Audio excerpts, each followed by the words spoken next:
Welcome to this introduction to dynamic programming. In this video, we'll explore the fundamental concepts behind this powerful problem-solving technique. We will learn how it breaks down complex problems into simpler, more manageable subproblems. So, what exactly is dynamic programming? Dynamic programming is an algorithmic paradigm that solves complex problems by breaking them down into simpler overlapping subproblems and solving each subproblem only once. It's a method to solve optimization problems by storing solutions to avoid redundant calculations. The idea is to combine solutions to subproblems to solve the original problem. Dynamic programming relies on two key principles.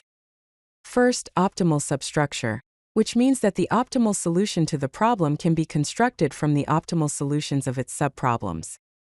Second, overlapping subproblems, which means that the problem can be broken down into subproblems which are reused multiple times when solving the original problem.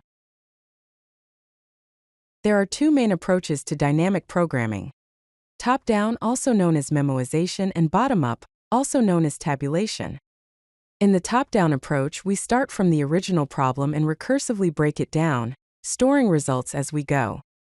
It uses recursion with a cache, computes only needed subproblems, and is often easier to implement. In the bottom-up approach, we start from the simplest subproblems and iteratively build up solutions to larger problems. It uses iteration with a table, computes all subproblems systematically, and is often more efficient because there is no recursion overhead.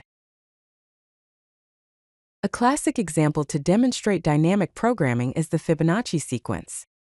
The Fibonacci sequence is a perfect example to demonstrate overlapping subproblems.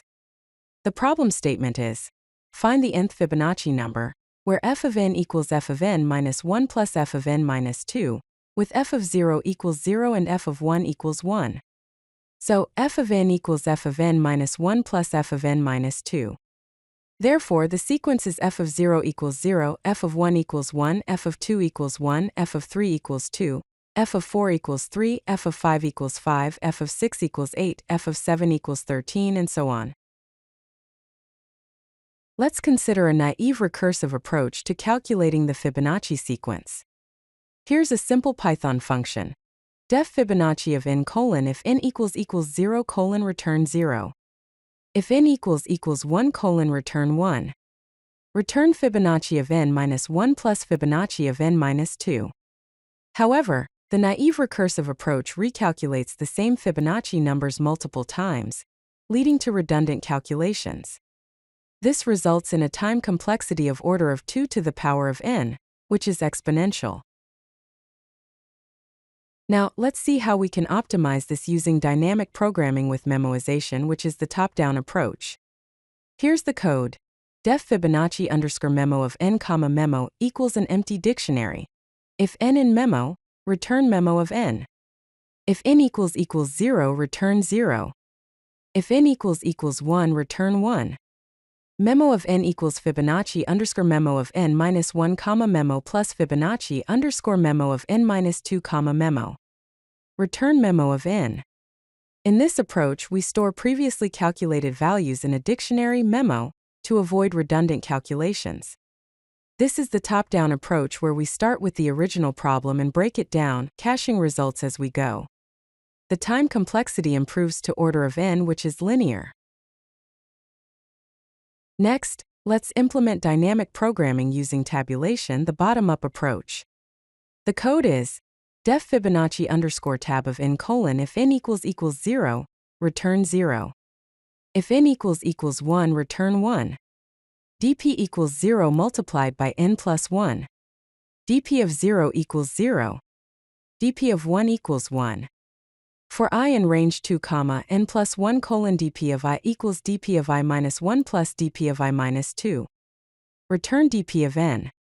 In this method, we build a table from the bottom up, starting with the simplest subproblems and working our way to the original problem. This is iterative rather than recursive and eliminates the overhead of function calls. The time complexity remains order of n, which is linear, and the space complexity is order of n. Finally, let's optimize the space complexity of the Fibonacci calculation. Here's the code. Def Fibonacci underscore optimized of n colon if n equals 0, return 0. If n equals 1, return 1.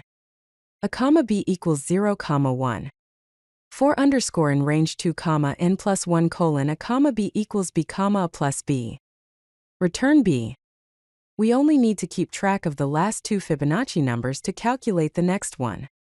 This approach reduces the space complexity from order of n to order of 1, which is constant, while maintaining the same time complexity.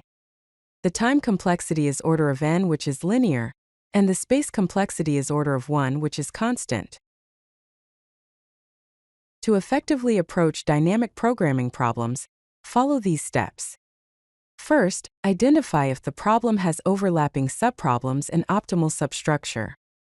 Second, define the state clearly.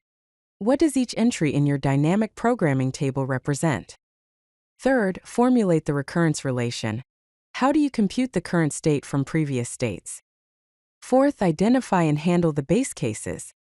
Fifth, decide on the implementation approach, top-down or bottom-up. Remember, practice is key to mastering dynamic programming. If you like this video, hit that like button and don't forget to subscribe. Visit codelucky.com for more such useful content.